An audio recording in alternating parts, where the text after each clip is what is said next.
Sources के मुताबिक Israel में इस वक्त इंतहाई नाजुक सूरत हाल बन चुकी है, जिसमें आने वाले वक्त में आपको ये खबरें सुनने को मिलेंगी कि इसराइल में जो एहतजाज हुआ है या हो रहा है उसमें इसराइल की एजेंसी मुसाद और इसराइल की आर्मी के साबका फौजी मुलव्वस हैं, जिसमें मुसाद के सरबराह ने खास तौर पर Israeli prime minister Benjamin Netanyahu के खिलाफ इसराइल के अंदर बगावत की रूह अदालती इस्लाहात पर लोगों में फूंकी है। हकीकत में ये दस्तावेजात अमेरिकन जासूस जो इसराइल में काम कर रहा है उसकी तरफ से ये दस्तावेजात लीक किए गए हैं, जिसमें अमेरिकन जासूस का दावा था कि फरवरी के अंदर मुसाद के सीनियर ऑफिसर ने इसराइली लोगों की वकालत की कि वो Israeli prime minister Benjamin Netanyahu की हुकूमत के खिलाफ एहतजाज करें। ब्रोकिंग इंस्टीट्यूशन का एक मजहबी स्कॉलर जिसका नाम नितिन साकिस, उसने कहा कि अगर मुसाद इसमें मुलव्वस है तो फिर एक ड्रामाई तौर पर इसराइल में तब्दीली हो सकती है, मगर इसके नताज बहुत ज्यादा गमगीर होंगे। इतवार वाले दिन इजरायली प्राइम मिनिस्टर के दफ्तर की जानिब से बयान जारी किया गया है कि मुसाद और इजरायली साबका ऑफिसर इस एहतजाज में मुलव्वस नहीं बल्कि ये मनगढ़ंत बेबुनियाद अफवाहें हैं।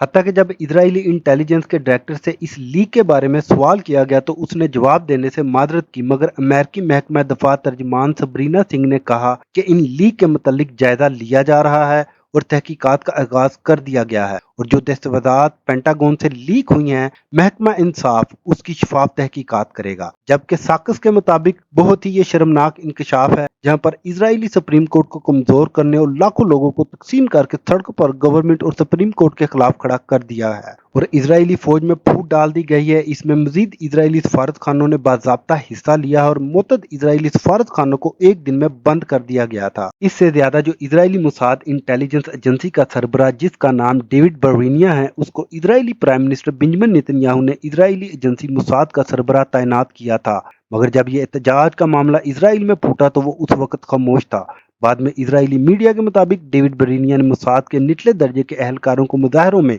शिरकत करने की इजाजत दी और कहा कि अपनी पेशा वराना वाबस्तगियों को जाहिर मत करना, जहां पर इजरायली मुसाद के अफसरों ने इजरायली इंटेलिजेंस के सरबराहों को दरख्वास्त की और लिख कर बताया कि अगर कानून साजी आगे बढ़ती है तो वो ड्यूटियों पर नहीं हाजिर होंगे। नितिन साइस ने मजीद कहा कि इसमें फलस्तीनियों के हकूक, मजहब और रियासत के मामलात और अकलीतों के हकूक शामिल हैं। अगर अदालती इस्लाहात हो जाती हैं तो पार्लियामेंट को अदालती तकरारियों का कंट्रोल मिल जाएगा। अदालत कोई फैसला सुनाए तो पार्लियामेंट उसको मुस्तरद करने की मिजाज हो सकती है। इसके अलावा मुसाद के ऑफिसर और अहलकार बेंजामिन नेतन्याहू के खिलाफ सरकारी सतह पर मुनज़्ज़म हो रहे हैं, जो कि एक वाकई हकीकी स्कैंडल है, मगर मुसाद को यह लाइन अबूर नहीं करनी चाहिए। हत्ता कि मुसाद क़यादत की तरफ से मुसाद अहलकारों और अवाम दोनों की हौसला अफजाई की गई थी और इसको FISA का लेबल दिया गया था, जिसका मतलब अगर कोई इसराइल में इंटेलिजेंस इकट्ठी करता है तो उसको वफाकी जज से मंजूरी लेना होती है। Israeli prime minister Benjamin Netanyahu के बेटे के मुताबिक जिसका नाम जायर है, उसने कहा है इसमें अमेरिकी महकमा खारजा का हाथ है,